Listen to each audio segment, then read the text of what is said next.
माँ भागा, हम सिर्फ आशीर्वाद देने आते हैं, लेकिन अगर श्राद्ध ना हुआ तो हम शांति नहीं श्राप बनकर लौटेंगे। आज हम आपको सुनाने जा रहे हैं पितृपक्ष की अद्भुत और पावन कथा। ये कथा केवल सुनने मात्र से ही मनुष्य के जीवन के सब पाप नष्ट हो जाते हैं। जो भी व्यक्ति श्रद्धा और मन से इस कथा को सुनता है, उसके ऊपर यदि पितृदोष हो तो वह समाप्त हो जाता है। उसके जीवन के सारे दुख, दरिद्रता और विघ्न बाधाएं मिट जाती हैं। उसके घर में सुख समृद्धि का वास होता है और धन धान्य की कभी कमी नहीं रहती। ये कथा सुनने वाले को पूर्वजों का आशीर्वाद मिलता है और उसका जीवन खुशियों और सौभाग्य से भर जाता है।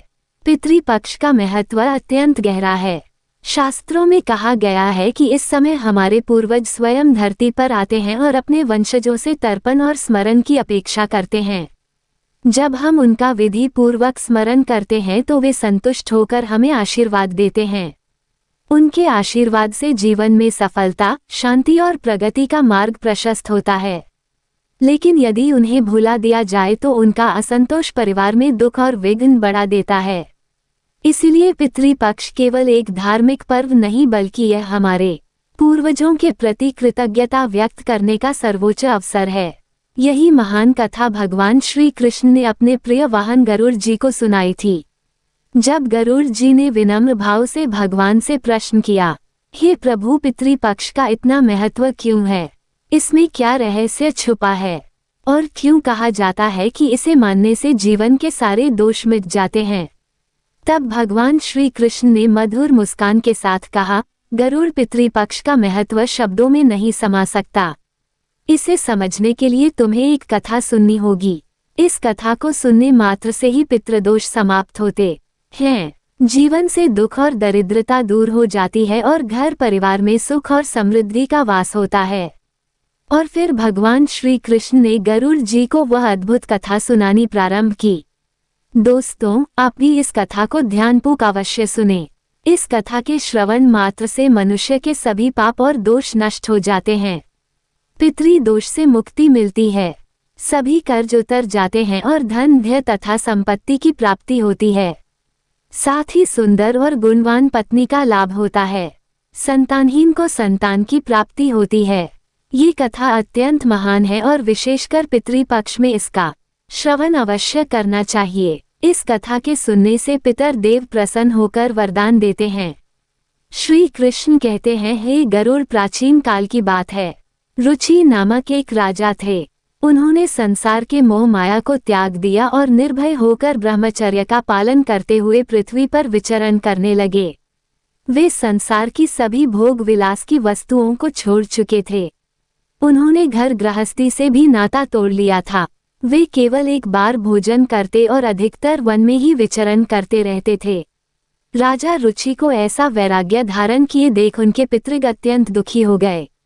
उन्होंने सोचा, हमारा वंशज यदि इस प्रकार संन्यास ले लेगा तो वंश की वृद्धि कैसे होगी? इससे तो वंश नष्ट हो जाएगा। इस चिंता से व्याकुल होकर उन्होंने निश्चय किया कि वे स्वयं जाकर राजा रुचि से मिलेंगे और उन्हें वैराग्य का त्याग करने के लिए समझाएंगे। एक दिन जब राजा रुचि गहन ध्यान और तपस्या में लीन थे, तभी उनके समस्त पितृग वहां प्रकट हुए। जब उन्होंने आंखें खोली तो अपने सामने 4 दिव्य आत्माओं को खड़ा देखा। वे आश्चर्यचकित हो गए और प्रणाम करते हुए बोले, हे महान आत्माओं, आप कौन हैं और किस कारण से मेरे दर्शन देने आए हैं? वे दिव्य आत्माएं बोली, वत्स, हम तुम्हारे पूर्वज हैं। तुम्हारे इस वैराग्यपूर्ण आचरण से हम अत्यंत दुखी हैं, इसलिए तुमसे मिलने आए हैं। ये सुनकर राजा रुचि ने विनम्रता से कहा, हे पितृग, आपके दर्शन से मैं धन्य हो गया, किंतु आप मेरे आचरण से दुखी क्यों हैं? मुझसे कौन सी भूल हो गई है? कृपया विस्तार से बताइए। पितरों ने कहा, वत्स, तुमने विवाह क्यों नहीं किया? विवाह स्वर्ग और मोक्ष प्राप्ति का श्रेष्ठ मार्ग है। गृहस्थ आश्रम के बिना मनुष्य का कल्याण नहीं होता। गृहस्थ में रहकर ही देवताओं, पितरों, ऋषियों और अतिथियों की सेवा की जा सकती है। विवाह और संतान के बिना मनुष्य देव, रण और पितृन से मुक्त नहीं हो सकता। संतान उत्पन्न किए बिना स्वर्ग की प्राप्ति असंभव है। यदि तुमने विवाह नहीं किया तो मृत्यु के बाद तुम्हें नरक मिलेगा और अगले जन्म में भी दुख भोगने पड़ेंगे। राजा रुचि ने उत्तर दिया, हे पितरों, विवाह करना अत्यंत दुखदायी है। इससे पाप बढ़ता है और अंत में अधोगति मिलती है। इसी कारण मैंने विवाह का त्याग किया है। स्त्री के साथ संबंध करने से मुक्ति नहीं मिलती। जो व्यक्ति अविवाहित रहकर विद्या अर्जित करता है और ज्ञान से आत्मा को शुद्ध करता है वही श्रेष्ठ है। इसीलिए मैंने ब्रह्मचर्य का मार्ग चुना है। ये सुनकर पितरों ने कहा, वत्स, तुम्हारी बात उचित है कि इंद्रियों को वश में रखकर आत्मा को ज्ञान से निर्मल करना चाहिए, किंतु ये कल्याण का पूर्ण मार्ग नहीं है। यज्ञ, तप और दान के द्वारा अमंगल दूर होते हैं। जो शुभ और अशुभ कर्म फल की इच्छा रहित होकर किए जाते हैं वे बंधन का कारण नहीं बनते। पूर्व कर्म का क्षय केवल भोग से ही होता है। पूर्व जन्म का जो पुण्य कर्म है वह सुख दुख का भोग करने से निरंतर क्षीण होता रहता है। तब अर्ष रुचि ने कहा, हे पितामह, वेदों में कर्म मार्ग के प्रतिपादन द्वारा अविद्या और माया की पुष्टि की गई है। फिर आप मुझे विवाह करने के लिए क्यों प्रेरित कर रहे हैं? विवाह करने से तो मेरा अनिष्ट ही होगा। पितरों ने उत्तर दिया, वत्स, ये सत्य है कि कर्म अविद्या है, किंतु विद्या प्राप्त करना भी एक प्रकार का कर्म है। शास्त्रों में जो विहित कर्म बताए गए हैं, सज्जन पुरुष उनका उल्लंघन नहीं करते। उन्हीं के पालन से मोक्ष की प्राप्ति होती है। शास्त्रों में विवाह का आदेश दिया गया है। विवाह न करने वाले पुरुष को मुक्ति नहीं मिलती। संतान के बिना मोक्ष संभव नहीं है। संतान के द्वारा किए गए श्राद्ध कर्म से ही पितरों की तृप्ति और पुरुष को मुक्ति मिलती है। इसलिए हे पुत्र, तुम विधि पूर्वक विवाह करो। यदि विवाह नहीं करोगे तो तुम्हारे सभी कर्म व्यर्थ हो जाएंगे और तुम विफलता को ही प्राप्त करोगे। हमारे वंश के नष्ट होने पर हम पितरों की आत्माएं भी अतृप्त रह जाएंगी। पितरों ने आगे कहा, वत्स, विवाह करके संतान उत्पन्न करने से ही तुम अपने पितरों को संतुष्ट कर सकोगे। श्री कृष्ण कहते हैं, हे गरुड़, पितरों के ऐसे वचन सुनकर श्री रुचि को बड़ी ग्लानि हुई और उन्होंने विवाह करने का निश्चय किया। तब उन्होंने अपने पितरों से कहा, हे पितृग, अब मैं वृद्ध हो गया हूँ, मुझे कौन अपनी कन्या देगा? वैसे भी वृद्धावस्था में विवाह करना अत्यंत कठिन है।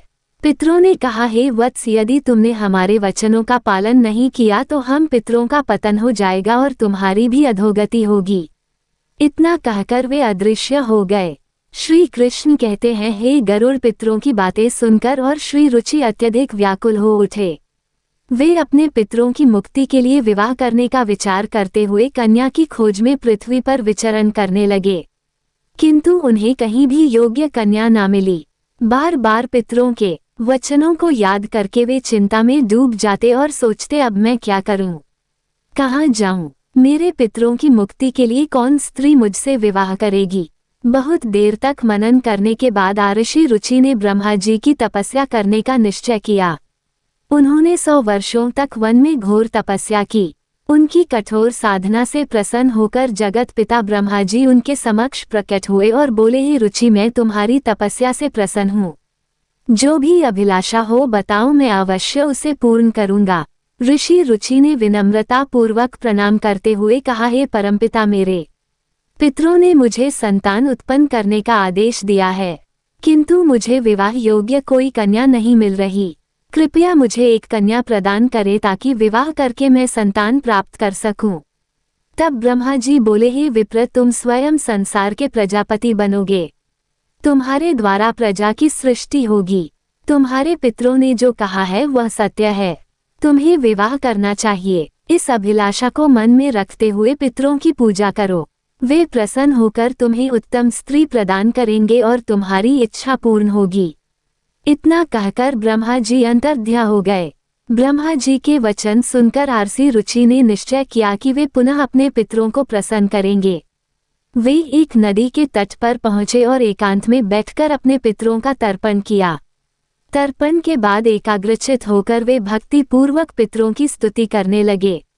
श्री कृष्ण कहते हैं, हे गरुड़, ऋषि रुचि ने जो स्तुति अपने पितरों के लिए की उसे प्रत्येक मनुष्य को ध्यान पूर्वक सुनना चाहिए। ये स्तुति सब पापों और दोषों को नष्ट करने वाली है। जो इसे केवल एक बार भी सुन ले उसके अनेक पाप नष्ट हो जाते हैं और उसे पितरों का आशीर्वाद प्राप्त होता है। इसलिए हे गरुड़, तुम भी इसे ध्यान से सुनो, तभी इस कथा के श्रवण का फल तुम्हें मिलेगा। आर्ष रुचि स्तुति करने लगे, जो अधिदेवता के रूप में विद्यमान रहते हैं और जो श्राद्ध के अवसर पर देवताओं से स्वधा द्वारा तृप्त किए जाते हैं। उन सभी पितृगणों को मैं प्रणाम करता हूँ। स्वर्ग में अवस्थित महर्षि गण भक्ति और मुक्ति की इच्छा से मानसिक श्राद्ध द्वारा जिन पितरों को तृप्त करते हैं, उन सभी पितरों को भी मैं प्रणाम करता हूँ। अग्निस्वाद वर्ष आज्ञा और सोमपति गण इस श्राद्ध में मेरे द्वारा तृप्त होकर संतुष्ट हो। अग्निस्वाद पितर मेरी पूर्व दिशा की वर्ष, पितर दक्षिण दिशा की आज्ञा, पितर पश्चिम दिशा की और सोमपति पितर उत्तर दिशा की रक्षा करें। ये सभी पितृग भूत प्रेत पिशाच और असुरों के कारण उत्पन्न दोषों से सदा हमारी रक्षा करें। विश्वभक्त आराध्य धर्मध्य शुभानंद भूतकृत और भूति नामक 9 गण, कल्याण कलद श्रेय कलता हेतु और अंग नामक 6 गण तथा वर वरेण्य वरद तुष्टि पुष्टि विश्वपात और धाता नाम से विख्यात 7 गण और महात्मा महित महिमा महावान और महाबल नामक 5 गण, इन सभी पितरों को मैं प्रणाम करता हूँ। राशि रुचि की इस स्तुति से समस्त पितृग प्रसन्न हो गए। उसी समय एक दिव्य तेज उत्पन्न हुआ जिसने आकाश मंडल में चारों ओर प्रकाश फैला दिया और संपूर्ण विश्व को अपने तेज से आच्छादित कर लिया। उस अद्भुत प्रकाश को देखकर श्री रुचि घुटनों के बल बैठकर पुनः अपने पितरों की स्तुति करने लगे। उनकी स्तुति सुनकर पितृग अत्यंत प्रसन्न होकर उनके सम्मुख प्रकट हुए और श्री रुचि ने पुष्प, गंध और विविध नैवेद्य अर्पित किया। पितरों ने उन्हें स्वीकार किया और प्रकट होकर कहा, हे पुत्र, तुम्हारी स्तुति से हम अत्यंत प्रसन्न हैं, इसलिए अब निसंकोच अपनी इच्छा बताओ। नतमस्तक होकर ऋषि रुचि ने कहा, हे पितृदेव, ब्रह्मा जी ने मुझे सृष्टि की रक्षा के लिए प्रजापति बनाया है, इसलिए मैं गुणवान, चरित्रवान और योग्य पत्नी की कामना करता हूँ, जिससे संतान उत्पन्न करके मैं अपना और अपने पितरों का हरण चुका सकूं। तब पितरों ने कहा, वत्स, इसी स्थान पर इसी क्षण तुम्हें उत्तम और मनोरमा पत्नी की प्राप्ति होगी। उसी से तुम्हें एक तेजस्वी पुत्र उत्पन्न होगा जो बुद्धिमान और बलशाली होगा। उसका नाम रोच होगा और वह तीनों लोकों में प्रसिद्ध होगा। उसके भी अनेक महापराक्रमी और पृथ्वी का पालन करने वाले पुत्र होंगे। ये कहकर समस्त पितृग आशीर्वाद देकर अंतर्ध्या हो गए। पितरों के अंतर्ध्या होते ही उनकी कृपा से उसी समय नदी के मध्य से एक अद्भुत दृश्य प्रकट हुआ। वहां से प्रमलोचा नामक एक अत्यंत सुंदर, मन को मोह लेने वाली अप्सरा प्रकट हुई। वो महात्मा रुचि के समीप आई और मधुर वाणी में बोली, हे तपस्वी श्रेष्ठ वरुण के पुत्र महर्षि पुष्कर की एक अतिशय सुंदर कन्या है जिसका नाम मानिनी है। मैं उसी रूपवती कन्या को आपके लिए भार्या स्वरूप प्रदान करती हूँ। आप उससे विवाह करें। उस कन्या से आपको अतिशय बुद्धिमान पुत्र उत्पन्न होगा जिसका नाम मनु होगा। इसके बाद प्रजापति रुचि ने उस अप्सरा द्वारा प्रदत्त कन्या मानिनी से विधि पूर्वक विवाह किया। श्री कृष्ण कहते हैं, हे गरुड़, इस प्रकार आशी रुचि ने अपने पितरों को प्रसन्न करके योग्य पत्नी प्राप्त की और अपने वंश की वृद्धि की। इसके बाद भगवान श्री कृष्ण ने गरुड़ जी को पितरों को प्रसन्न करने के अनेक उपाय बताएं। उन्होंने कहा कि यह उपाय मनुष्य के जीवन से पितृ दोष को समाप्त करते हैं और पितरों की कृपा प्राप्त करने में सहायक होते हैं। श्री कृष्ण ने कहा, पितरों को प्रसन्न करने का सबसे पहला और मुख्य उपाय तर्पण है। तर्पण का अर्थ है पितरों को जल अर्पित करना। पितृ पक्ष में पवित्र जल लेकर काले तिल, दूध और कुश के साथ पितरों का आह्वान करते हुए श्रद्धा से जल अर्पण करना चाहिए। तर्पण करते समय यूएम पितृभ्या स्वधा मंत्र का उच्चारण करने से पितर प्रसन्न होकर आशीर्वाद देते हैं। उन्होंने आगे कहा, श्राद्ध कर्म पितरों की तृप्ति के लिए अत्यंत आवश्यक है। इसमें पितरों के निमित्त सात्विक भोजन, फल और वस्त्र अर्पित किए जाते हैं। श्राद्ध करने वाले को ब्राह्मणों को भोजन कराना चाहिए और उन्हें वस्त्र व दक्षिणा देकर आशीर्वाद लेना चाहिए। श्राद्ध के दिन विशेष रूप से खीर, पूरी, सब्जी और अन्य सात्विक भोजन बनाकर पितरों को अर्पित करना चाहिए। तीसरा उपाय श्री कृष्ण ने बताया, गाय, ब्राह्मण और अन्य जीवों को भोजन कराना। विशेषकर गाय, कुत्ते और कौवे को भोजन देने से पितर तृप्त होते हैं। श्राद्ध के दिन गाय को रोटी और हरी घास तथा कौवे को चावल और खीर अर्पित करना विशेष शुभ माना जाता है। इससे पितरों की कृपा मिलती है और पितृ दोष का नाश होता है। फिर श्री कृष्ण ने कहा, पीपल और तुलसी के वृक्ष की पूजा करना भी पितरों को प्रसन्न करने का श्रेष्ठ उपाय है। पीपल का वृक्ष पितृगणों का निवास स्थान माना जाता है, जबकि तुलसी देवी लक्ष्मी का प्रतीक है। श्राद्ध के दिन पीपल और तुलसी की पूजा करके तथा पीपल के नीचे दीप जलाकर पितरों को तृप्त किया जाता है। इससे पितर प्रसन्न होकर परिवार को सुख, समृद्धि और आशीर्वाद प्रदान करते हैं। भगवान श्री कृष्ण ने गरुड़ जी से कहा, जो व्यक्ति पितृ दोष से पीड़ित होता है उसे गया जी या अन्य पवित्र तीर्थों पर जाकर पिंडदान करना चाहिए। गया जी में किया गया पिंडदान पितरों को संतुष्ट करता है, वे मोक्ष प्राप्त करते हैं और अपने वंशजों को आशीर्वाद देते हैं। पिंडदान के समय काले तिल, कुश और चावल का उपयोग कर पितरों को अर्पण करना चाहिए। ये प्रक्रिया उनकी आत्मा को शांति और तृप्ति देती है। श्री कृष्ण आगे कहते हैं, पितरों को प्रसन्न करने के लिए श्राद्ध पक्ष में व्रत रखना चाहिए। इस समय सात्विक आहार ग्रहण करना चाहिए और ब्रह्मचर्य का पालन करना चाहिए। श्राद्ध पक्ष में मांस, मदिरा और तामसिक आहार का सेवन नहीं करना चाहिए।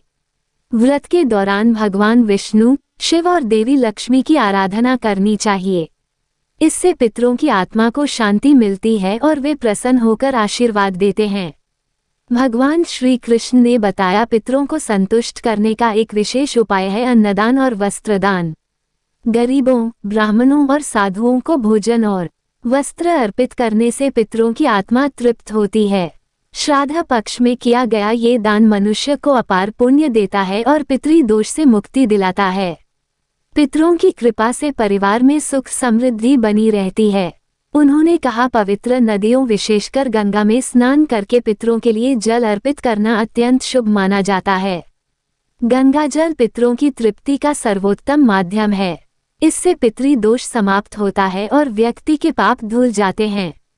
गंगा स्नान से पितरों की आत्मा को शांति मिलती है और वे प्रसन्न होकर वंशजों को आशीर्वाद देते हैं। श्री कृष्ण ने ये भी बताया, पितरों को प्रसन्न करने के लिए सत्संग में सम्मिलित होना और पवित्र ग्रंथों का पाठ करना चाहिए। विशेष रूप से भगवत गीता का 11वां अध्याय पढ़ना अत्यंत लाभकारी है।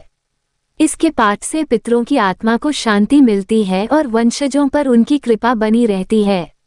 भगवान श्री कृष्ण ने अंत में कहा, जो भी व्यक्ति इन उपायों को श्रद्धा और विश्वास के साथ करता है उसे जीवन में सभी प्रकार के सुख और समृद्धि प्राप्त होते हैं। पितृ दोष से मुक्ति मिलती है और परिवार में शांति बनी रहती है। हे गरुड़, जो इन उपायों का पालन करता है उसके पितर सदैव प्रसन्न रहते हैं। तो दोस्तों, इस प्रकार गरुड़ पुराण में पितृ पक्ष की कथा और पितरों को प्रसन्न करने के उपायों का विस्तार से वर्णन मिलता है। ये कथा हमें सिखाती है कि पितरों की सेवा और तर्पण करना हर मनुष्य का परम कर्तव्य है। दोस्तों, उम्मीद है आपको ये कथा और जानकारी पसंद आई होगी।